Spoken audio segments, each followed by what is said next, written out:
Oke, kita kembali lagi dari sudut pandang Dokter Beno. Gelagat Pak Mul aneh selama di perjalanan menuju rumahnya. Dia berkali-kali melihat ke arahku dengan tatapan gugup dan khawatir. Namun sejauh ini aku masih berprasangka baik. Sesampai di rumah Pak Mul, langsung menyuruhku masuk dan dia menutup pintu. "Duduk dulu Den, biar Bapak ambilkan minum." Aku hanya menuruti perintahnya. Aku duduk dan mengamati rumah ini. Baru pertama kali aku masuk ke dalam rumah Pak Mul. "Ini Mas, silakan diminum." Pak Mul menyodorkan segelas teh hangat padaku. Namun saat aku hendak mengangkat cangkir dan ingin meminumnya, tiba-tiba tanganku bergetar hebat. Entah mengapa, sehingga gelas yang aku pegang terlempar dan pecah. Air teh yang tumpah itu seketika mengeluarkan asap dan bergejolak, lalu air itu berubah warna menjadi hitam pekat. "Apa ini Pak? Bapak ingin meracuni saya?" Pak Mul hanya diam dan menunduk. "Maafkan saya Mas, maafkan saya." Lalu Pak Mul bangun dan pergi ke dapur. Aku yang ketakutan pun sontak bersiap untuk pergi. Saat hendak membuka pintu, Pak Mul datang dengan sebuah kayu di tangannya. "Jangan lari Mas, saya mohon, lebih baik begini daripada Mas Beno harus menjadi tumbal iblis itu." Aku tidak menjawab apapun dan langsung pergi meninggalkan Pak Mul. Pak Mul pun mengejar aku. Aku panik dan takut. Tidak ada cara lain, aku harus meminta pertolongan. Saat melewati rumah Pak Lurah, terlihat motor Pak Lurah ada di halaman. Berarti beliau ada di rumah. Aku langsung masuk ke dalam, berteriak memanggil-manggil Pak Lurah. "Pak Lurah, tolong saya Pak." Pak Lurah muncul tiba-tiba dari depan teras. Namun dia hanya terdiam berdiri mematung menatap ke depan. "Pak, tolong saya Pak." Aku langsung menghampiri Pak Lurah yang berdiri di depan pintu. Dengan isyarat tangan Pak Lurah menyuruhku untuk bersembunyi di balik tubuh tegapnya. Aku berdiri di belakang Pak Lurah. Dari kejauhan terlihat Wira datang dengan keris yang masih menancap di dadanya. "Ayah, tolong Wira. Lihatlah apa yang terjadi pada anakmu ini. Ini semua adalah ulah dokter itu." Wira pura-pura lemah di depan ayahnya. Namun Pak Lurah masih terdiam memandangi Wira dari ujung kaki sampai ujung kepala. "Hukum dokter itu ya, bunuh dia!" Wira berteriak. Namun Pak Lurah masih membisu. Lalu Pak Mul datang, tapi dengan tangan yang kosong. Melihat keadaannya, aku menjadi takut dan semakin bersembunyi di balik punggung Pak Lurah. Seakan tahu dengan kejadian saat itu di rumah Pak Mul, Pak Lurah pun semakin pasang badan, seolah-olah siap melindungiku. "Berikan iblis itu padaku Wira," ucap Pak Lurah tegas. "Iblis apa maksud ayah?" Wira tidak mengerti. "Jangan kau tutupi lagi, aku sudah tahu semuanya." "Pak, sepertinya Bapak salah sangka." Pak Mul mengelak. "Diam kau. Kalian sangka aku tidak tahu tentang apa yang sebenarnya terjadi." Pak Lurah meninggikan nada bicaranya. Di saat kami semua terdiam, sayup-sayup lagu tembang Jawa terdengar. Suara ini adalah suara Ningsih. Dan benar saja, Ningsih tiba-tiba muncul dari balik tubuh Wira. Lalu dia membisikkan sesuatu ke telinganya. Ningsih menatap tajam padaku dengan senyuman yang mengerikan. Jelas nampak sekali bahwa dia bukan Ningsih.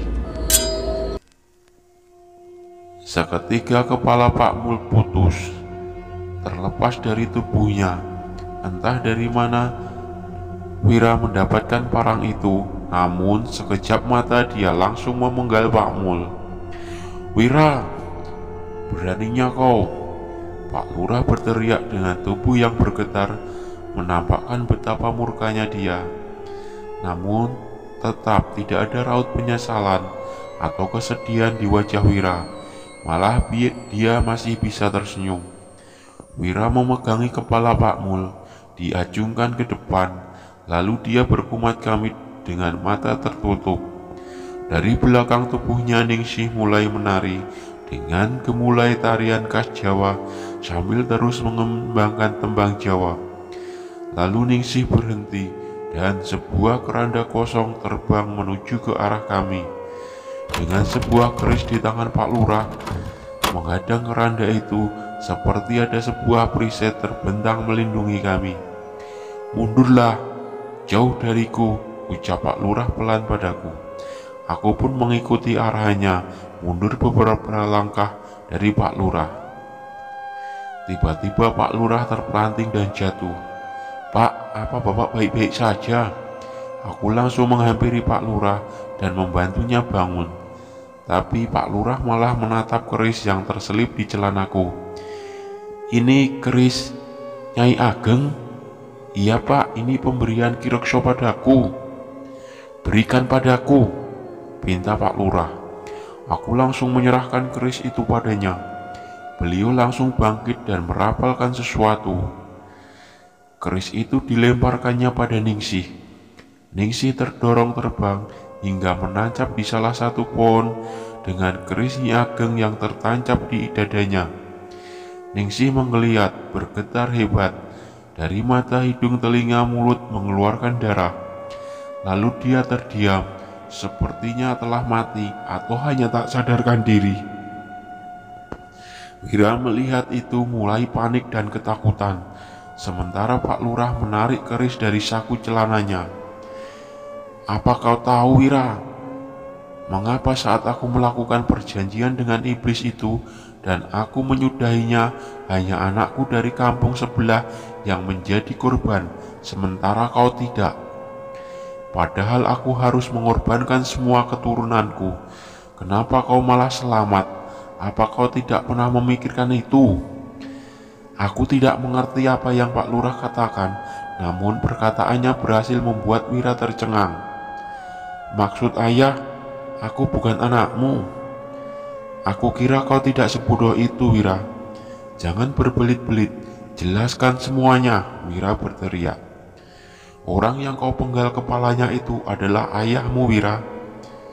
Bak petir yang menyambar di siang bolong, suara Pak Lurah menggelegar, menggema di antara kami, terdengar memilukan, namun itulah kenyataannya. "Pak Mul adalah ayahmu, Wira.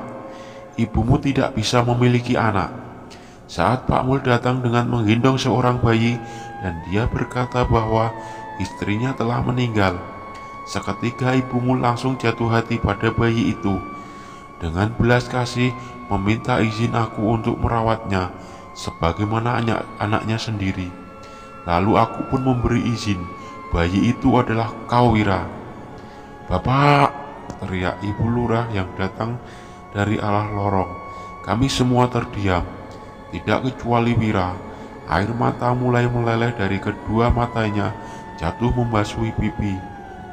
"Nak, apa yang ayah katakan itu tidak benar, Nak.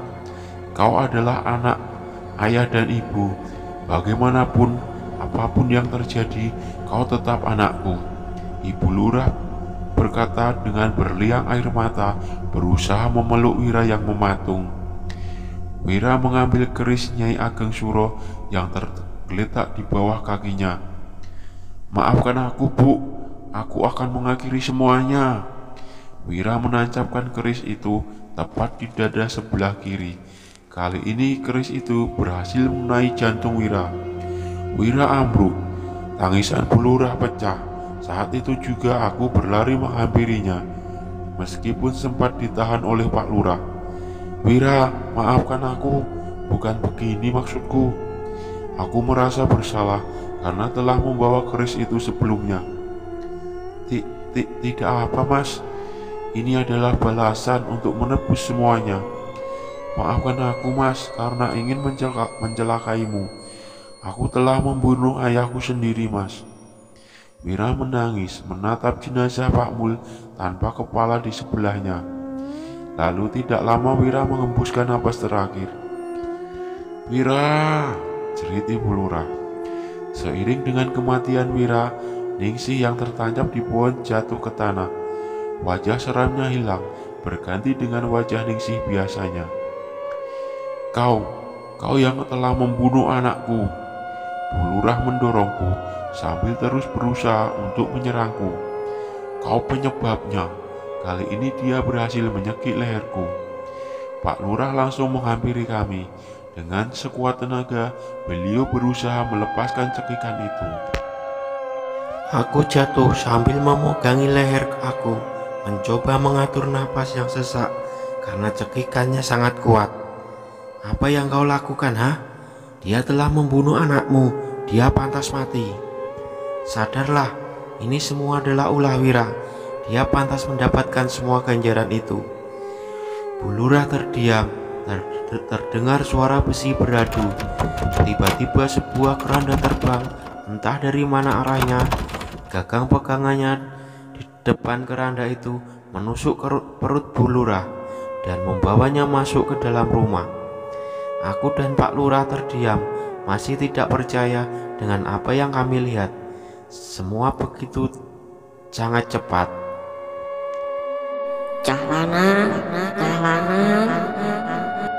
Terdengar suara nenek tua berbicara.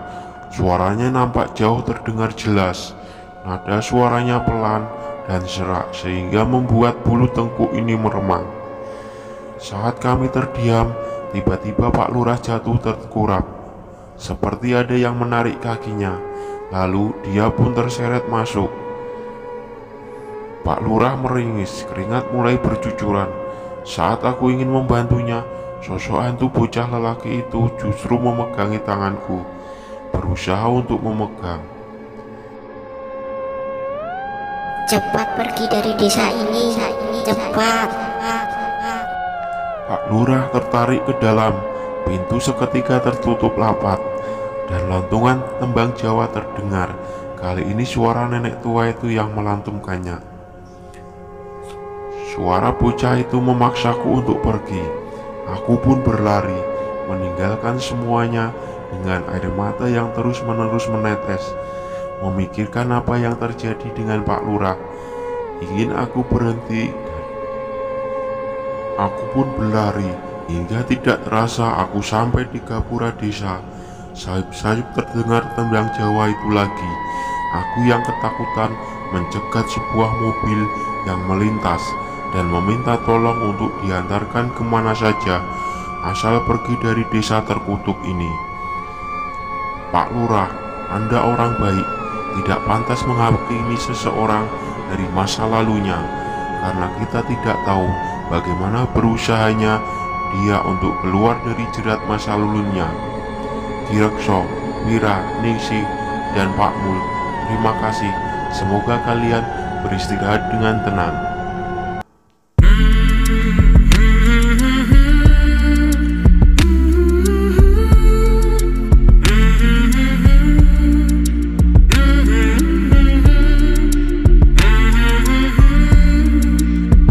Oke, sampai di sini dulu cerita dari saya, sekaligus cerita terakhir dari Lampor. Dan jangan lupa subscribe, like, share, komen untuk dapat terus mendengarkan cerita-cerita yang menarik dari saya. Wassalamualaikum warahmatullahi wabarakatuh.